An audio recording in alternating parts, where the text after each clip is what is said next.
Can a documentary be so real, so terrifying that it gets banned? Well, many documentary films have been banned for that exact reason. But it makes you wonder, what's in those documentaries that makes them too disturbing to watch? These are documentaries banned for being too disturbing, ranked from the least shocking to the most shocking. I'm Visual Venture, and you are awesome. Mondo Cane.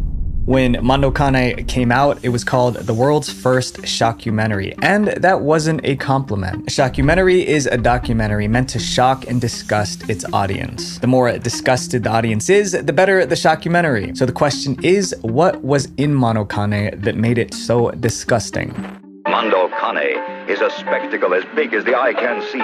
Mondo Cane was produced in 1962 by a team of Italian filmmakers. Initially, they told everyone that they were making a documentary about different cultures around the world. That sounded innocent enough. However, people began to realize that this was no ordinary documentary when they first heard the title Mondo Cane. Mondo Cane is an Italian phrase that literally translates to dog world. But it wasn't just about the dogs, it had a much darker meaning. The director titled the documentary Dog World to show that humans can be just as wild and cruel as animals. In this case, Dog World meant a harsh world where people acted like beasts, kind of like saying a dog-eat-dog world. Mondo Cane wasn't just about different cultures from around the world, it focused on the most violent and disturbing practices. It was a collection of footage displaying mankind at its most depraved and perverse. Once the documentary was ready, posters popped up all over Italy inviting people to watch it in theaters. Hurry, hurry, hurry! They're just in time, friends, to see the most sensational, the most colossal attraction ever witnessed by the human eye. Even though the ads warned about how unsettling the movie was, people wanted to see it for themselves. But they weren't ready for what they witnessed when Mondo Cane finally aired in theaters. The film premiered in Italy on March 30th, 1962, and it was 108 minutes of nonstop shock. It showed the filmmakers traveling the world, capturing the most gruesome footage from different tribes. The documentary opened with a chilling disclaimer. All the scenes you will see in this film are true. If they are shocking, it's only because there are many shocking things in this world. The duty of a reporter is not to make the truth seem sweeter, but to show things as they really are. And they weren't kidding. In one scene, women were fattened up with food until they weighed over 264 pounds. Then they were offered as wives to the village dictator. There was a religious ceremony where villagers walked in a parade while holding live snakes. Another scene showed people burning money during a funeral so the deceased person could take the money into the afterlife. Here, after hundreds of dark centuries, men discover for the first time in their lives that they have a doubt. The film also included scenes of animals being treated badly. Mondo Cane definitely delivered on its promise. It was shocking, disgusting, and soon everyone was talking about it. Mondo Cane. People all over the world are talking about Mondo Cane. For Mondo Cane has more in it to talk about than any picture ever before seen.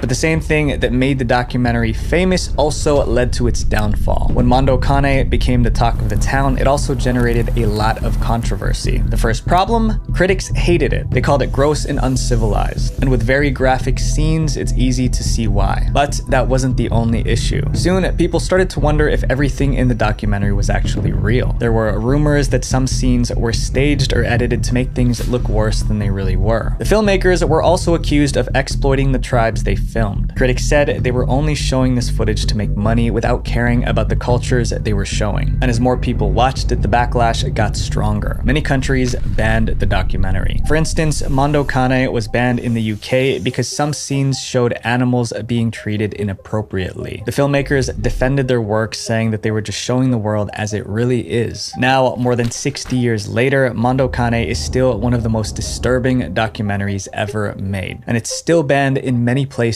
to this day. This audience review on Rotten Tomatoes says it best. This is still the quintessential shockumentary. If you have a strong stomach, watch this flick, but if you have any hesitations, hold back. Mondo Cane was so strange that people called it crazy, but this next documentary actually featured people who were diagnosed as crazy. Mondo Cane and these documentaries to come show us an unsettling view of the world. When the world feels overwhelming, something as simple as enjoying a meal without the stress of cooking can make all the difference. Be honest, guys, I don't cook. I mean, I guess if you count cereal, but for actual meals, Factor is a lifesaver. Factor delivers chef-crafted, dietitian-approved meals right to your door. You can choose from over 35 different meals per week with options like keto, calorie smart, vegan, and more. Something that I think is really cool is that they now offer smoothies and juices. In my opinion, smoothies are the quickest way to get a lot of nutrients in your body with the least amount of effort. And I am all about the least amount of effort. Creating these videos for you guys is practically a job I do almost every waking hour, 7 days a week. So warming up a well-balanced, nutritious meal to be ready in 2 minutes comes in clutch. And with Christmas around the corner, it makes a great Christmas present, especially to your friends and family who are too busy to cook. Make sure you guys click my link below to get 50% off and free shipping on your first Factor box, and 20% off your next month of orders with my discount code VISUAL50. Big thanks to Factor for sponsoring this video. Titicut Follies. Imagine spending 29 days inside a mental hospital in the 60s filming everything you see. That's what happened in 1966 when the crew of Titicut Follies recorded 80 hours of raw footage showing what happens inside a mental hospital. But before the public could see what they filmed, the documentary was banned. There were powerful men who tried so hard to keep this documentary buried. But why? The story of Titicut Follies started in 1966 when Frederick Wiseman made a huge decision. He was going to quit his job as a lawyer and become a filmmaker. Wiseman wanted his first project to be a documentary, but he chose a really weird place to film, the Bridgewater State Hospital for the Criminally Insane in Massachusetts. Although it had never been done before, Wiseman somehow convinced the head of the mental hospital to allow him to film there. But there was one condition: the camera crew would have to be followed by hospital staff at all times during filming. They agreed and the filming began, but if the filmmakers knew the depravity waiting inside the hospital, they never would have gone in. Next, let's go. Quincy. Bridgewater wasn't just any hospital. It held patients who committed crimes but also had serious mental illnesses, making it hard for them to understand right from wrong. Instead of going to regular prisons, they were sent to places like Bridgewater to get treatment. This meant the inmates were dangerous criminals. But when the cameras started rolling, the crew was shocked at how helpless these so-called dangerous criminals really were. Bridgewater Hospital was run more like a prison than a hospital. Instead of being treated, the inmates were bullied, humiliated, and neglected by the staff. The inmates were also left in unhygienic conditions. It was clear that the staff had no sympathy for them. One of the most haunting scenes in the documentary showed an inmate being force-fed while a guard made fun of him. Wiseman tried to stay professional even though what he saw deeply disturbed him. The way the patients were treated was wrong, but the staff didn't seem to care that the camera was catching all of it. With the help of cameraman John Marshall, the two-man team recorded interviews between patients and staff, daily rituals such as the cleaning of patients' rooms, and interactions between the inmates. The crew spent 29 days filming the horrors inside Bridgewater and then spent a year editing the footage into an 84-minute film. The documentary didn't have any narration, interviews, or explanations. It just showed what life was really like inside the hospital, leaving it up to the viewer to make sense of it. When the documentary was finally ready, Wiseman couldn't wait for people to see the truth about Bridgewater. He arranged for it to be premiered at the 1967 New York Film Festival. Everything was set to go, but then, just before the premiere, something unexpected happened. A powerful group suddenly showed up and tried to stop the documentary from being shown to the public. As the premiere date approached, rumors started spreading that Titicut Follies contained unsettling footage of the patients being mistreated. That's when the Massachusetts government realized they could be in big trouble. If people saw the horrible things happening in the film, families of the inmates might sue them. After all, it was the government's job to make sure the hospital was running properly. And so the Massachusetts governor and other top officials took the film to court to prevent it from being shown. Their official reason? They said the documentary violated the patient's privacy and dignity. They also accused Wiseman of breaking an oral contract that was supposed to give the government control over what could be shown. But the director Wiseman wasn't going to give up easily. He wanted the world to see what really happened in the hospital, and he was ready to fight for it. And remember, he was a a lawyer before he became a filmmaker. This kicked off a long legal battle between one filmmaker and the Massachusetts government. Wiseman won the first victory when a New York state court allowed the documentary to be shown at the film festival. But ultimately, he was no match for the might of the Massachusetts government. In 1968, a Massachusetts judge ordered Titicut Follies to be pulled from theaters and for all copies to be destroyed, claiming once again that it violated the privacy and dignity of the patients shown in the documentary. This was the first time a movie got banned in the United States for reasons other than obscenity, immorality, or national security concerns. It wasn't until over 20 years later, in 1991, that the court finally allowed it to be released. But there was one condition. The film had to include a statement explaining the changes and improvements had been made in Bridgewater since 1966. The War Game. The War Game wasn't just a documentary, it was a warning. Made in 1965, it showed what might happen if a nuclear bomb hit the United Kingdom. The documentary wasn't just about the explosion, it was about the chaos that would follow, the hunger, the violence, and the collapse of law and order. Because a nuclear attack never hit Britain, the director Peter Watkins had to use his imagination when making the documentary. He envisioned how the government would respond, how people would react, and what the aftermath would look like after a nuclear attack. So, why would someone make a documentary like this? Most documentaries are made because the director is passionate about the topic, but this one was different. Peter Watkins, the director, didn't want to make a film about a nuclear attack. His bosses at the BBC made him do it. The BBC, or British Broadcasting Corporation, was like the official TV network of Britain. Their job was to keep people informed. In 1965, the British public was worried about what would happen if a nuclear bomb hit the United Kingdom. In response to these fears, the BBC asked filmmaker Peter Watkins to create a documentary that would explore this terrifying possibility. The BBC didn't just want to talk about what could happen, they wanted to show it. It seemed like a good idea at the time, but things didn't go as planned. Because the documentary Peter Watkins created was so terrifying, it was banned. Peter Watkins, who was only 29, was one of the best documentary filmmakers in Britain. He was so talented that people said he could make films in the same sort of way that Mozart could compose music. In other words, Peter Watkins was a genius. When the BBC ordered Watkins to make a scary documentary about a nuclear attack, he took it very seriously, maybe too seriously. He worked with scientists, experts, and government officials to make the war game as realistic as possible. 9:16 a.m. A single megaton nuclear missile overshoots Manston Airfield in Kent and airbursts 6 miles from this position.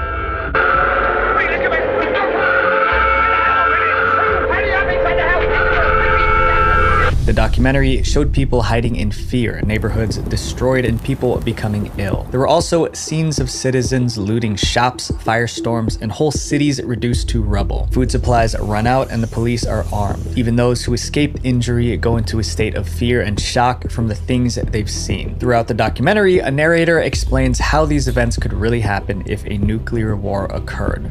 December the 25th. A refugee compound in Dover, Kent. 4 months after the attack.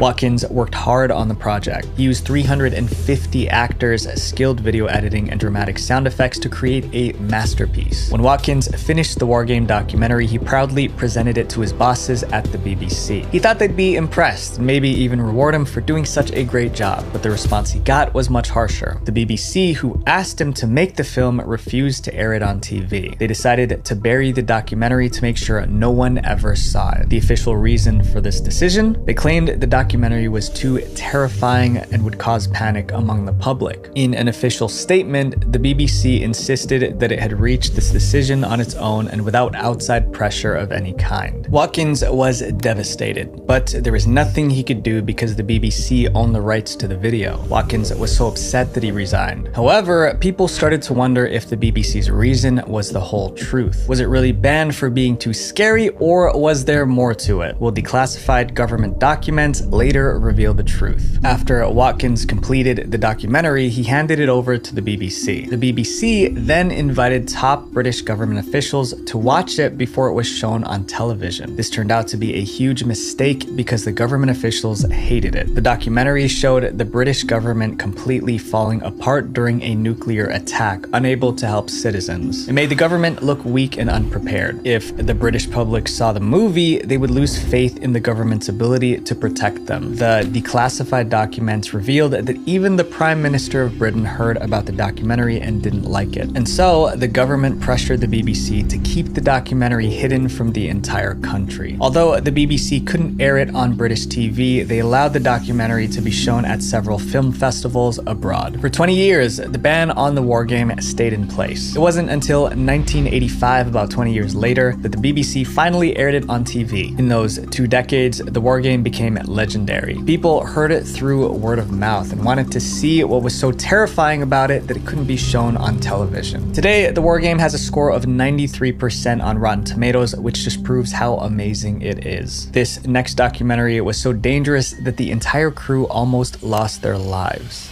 The Cove. The Cove is a disturbing documentary about a hidden cove in Taiji, Japan. A cove is kind of like a small beach surrounded by rocks or cliffs. But why make a documentary about this particular cove? It's because of the awful things that happen there. That's a dolphin's worst nightmare, right there.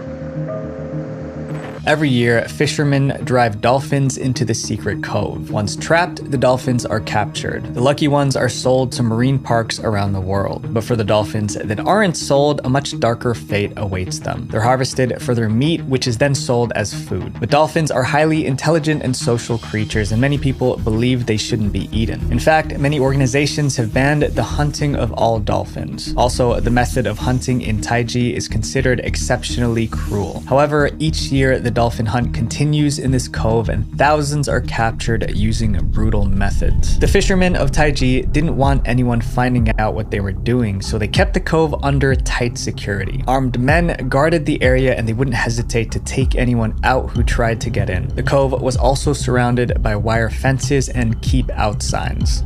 You'll see the signs, keep out, danger. There are fishermen walking around these hills with knives. On many occasions, local fishermen have gotten physical with journalists who try to record what goes on in the cove. Even the local police helped hide what was going on. The fishermen told me, they said if the world finds out what goes on here, we'll be shut down. For decades, this cruel hunt was kept a secret from the world. That was until dolphin activist Rick O'Barry heard about it. He wanted the world to know how dolphins were being treated in Japan. But the real question was, would he risk his life to expose the truth? Rick O'Barry wasn't always a dolphin activist. In fact, he was once the guy who made dolphins popular on TV. In the 1960s, Rick trained dolphins for the TV show Flipper. He spent years teaching dolphins to perform tricks and entertain crowds. But everything changed after one of his beloved dolphins passed away. Rick realized that keeping dolphins in captivity was cruel, and he dedicated his life to freeing them. When Rick and his team of activists found out about the dolphin hunt in Taiji, they decided to make a documentary exposing the truth. But they knew it wasn't going to be easy. The town, Taiji in Japan, is very fierce in protecting its secret. Rick O'Barry and his team knew they couldn't just stroll in with their cameras. To get footage for their documentary, they would need to act like spies in a Hollywood movie. So they came up with a plan. Rick recruited an elite force of specialist divers, surfers, and underwater cameramen and special effects creators in order to expose the cove. Rick and his team entered Japan pretending to be tourists, blending in to avoid suspicion. Once they reached the town of Taiji, they executed the toughest part of their plan. And so we've snuck in the middle of the night. Yeah. We set the cameras. These are prototypes of the first hard drive cameras ever made. We set those in the cove and my team went to bed. The divers moved through the water quickly, placing hidden cameras disguised as rocks around the cove in the middle of the night. They also set up high-tech gear like underwater microphones to capture the sound during the hunt. Right. And I was hanging from a rope with black paint on like a ninja. And then we had to come back the next night to retrieve them. When I was hanging from the rope, I had a camera, so I'm watching it through the lens. The footage from the hidden cameras showed hundreds of dolphins being captured, and it was so brutal that it was hard to watch. But the footage didn't just capture the hunt, it also exposed something else too. The dolphin meat being sold in Japan was contaminated with high levels of mercury, which is dangerous. Eating meat contaminated with mercury over a long period can cause mercury poisoning, which can be fatal. When The Cove was released in 2009, the graphic scene showing dolphins being hunted made people sick. Viewers were angry and activists demanded an end to dolphin hunting. But not everyone was happy that the documentary was out. The film has drawn criticism in Japan from protesters labeling it anti-Japanese. The government believed the documentary hurt their reputation and gave a false impression of their culture. Unlike many Western countries, dolphin hunting wasn't illegal in Japan. Fishermen in Taiji also argued that the film was an attack on their way of life. Due to all the backlash, the documentary was unofficially banned in Japan. Whenever a screening was planned, protesters would show up and force the event to be cancelled. Some politicians even threatened people trying to show it in theaters. On top of that, the company with the rights to air the documentary in Japan got sued by someone in the film. But eventually, a few theaters in Japan managed to show the documentary. Unfortunately, dolphin hunting still happens in Taiji today, but The Cove shined a spotlight on the issue. The next documentary was so controversial that it angered one of the world's most ruthless dictators. Now, the creators of the film have to live in fear. The Red Chapel.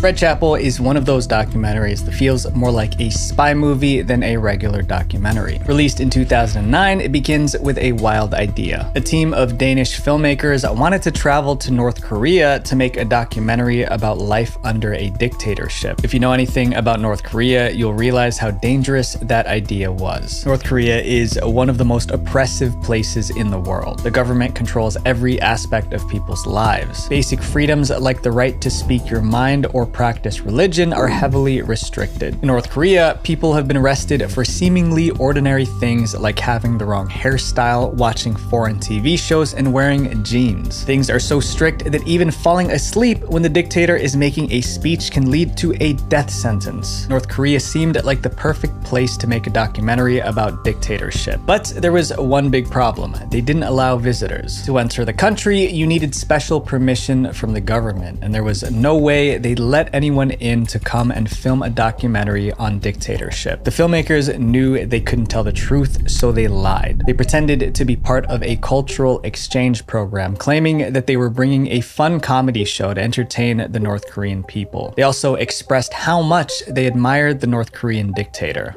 Two Danish Korean comedians, and they have come here to give pleasure to your people and pay tribute to your powerful and wonderful society. Surprisingly, the North Korean government let them in. But from the moment they arrived, it was clear things wouldn't go as planned. The North Korean government, suspicious of foreigners, kept a close eye on the group and controlled their every move. They were assigned a handler named Mrs. Pak, who made sure they only saw what the government wanted them to see. And the most difficult part was that they had to perform an actual comedy show. Who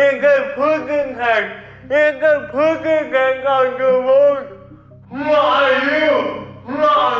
A cat. Pussy or with... In English you can say pussycat or cat. It's you know, a cat. Pussy. Meow. Meow, pussy. But they also had to film a documentary. So they told the government handler that they were recording their trip to show the world how great North Korea was. But in reality, they planned to use their footage to expose how tough life was in that country. This was incredibly risky. If the government discovered their real plan, the filmmakers could be thrown in prison or worse. They performed their comedy act, taking every chance to film situations that revealed the harsh reality of life in North Korea.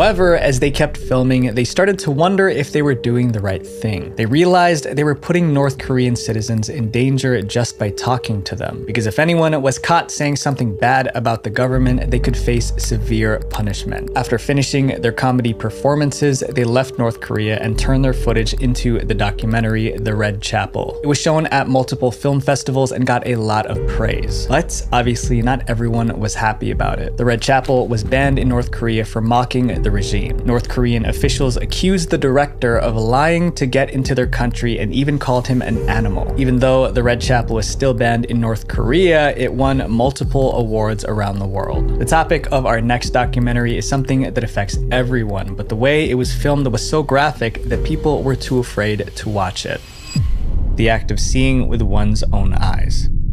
Have you ever wondered what happens to your physical body when you pass away? This documentary tried to answer that question, but ended up creating one of the most disturbing documentaries ever made. Entitled The Act of Seeing with One's Own Eyes, the documentary takes viewers to a place most would never dare to go, a morgue. And the camera keeps filming as real autopsies are performed on real bodies. So why would someone make a documentary showing real autopsies? It starts to make sense once you learn more about the guy who made it. The director, Stan Brakhage, wasn't your average filmmaker. He was an experimental filmmaker known for breaking the rules. Stan loved to talk about deep topics that pushed people out of their comfort zones. In 1971, Stan decided to make a documentary about autopsies because he believed people needed to face the harsh reality that everyone one day would pass away. The title, The Act of Seeing with One's Own Eyes, is a literal translation of the term autopsy. The word autopsy is derived from the Greek autopsia, meaning to see for oneself. But how did he get permission to film a morgue? Today, this would be almost impossible, but in 1971, when Stan made the film, things were different. He somehow convinced a morgue in Pittsburgh to let him film the autopsies. However, Stan had to promise not to show the faces of the deceased. In the documentary, Brakhage shows morgue workers performing autopsies. There's no music, no narration, no explanation, just raw graphic footage of what really happens. Because the footage was so graphic, the documentary couldn't be shown to the general public. Censorship boards thought it was too disturbing and would upset the audience. Without narration or educational content, people couldn't really see it as a typical documentary. Maybe if it had some explanations or scientific information, it would have been considered educational. Since most theaters refused to show it, The Act of Seeing with One's Own Eyes was screened mostly at film festivals and private events. Over time, it became known as one of the most unsettling documentaries ever made. Calling this next documentary horrifying doesn't do it justice. It's one of the worst things ever caught on film.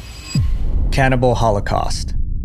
Imagine a documentary so shocking that the director was arrested for making it. And the crazy part, he was arrested because people thought he ended someone's life live on camera. The documentary at the center of all this drama was called Cannibal Holocaust. So why did the director create something so controversial? It all started back in 1979 when an American film crew set out to make a documentary about the tribes living deep in the Amazon rainforest. But there was something especially dangerous about the tribe they wanted to investigate. They were cannibals. It wasn't the smartest idea to wander into a forest looking for a tribe known for eating people, but that's exactly what these filmmakers did. The team, made up of a director, a writer, and 2 cameramen, traveled from the US and began their journey through the thick Amazon rainforest. It didn't end well. Those 4 documentary filmmakers were never heard from again. Most people assumed the worst, that they were captured and eaten by the tribe they went to film. But others believed the filmmakers might still be alive, lost somewhere in the jungle. 4 Americans plunge into the savagery of the Amazon jungle to film a documentary. They never come back. Are they still alive? If so, where are they?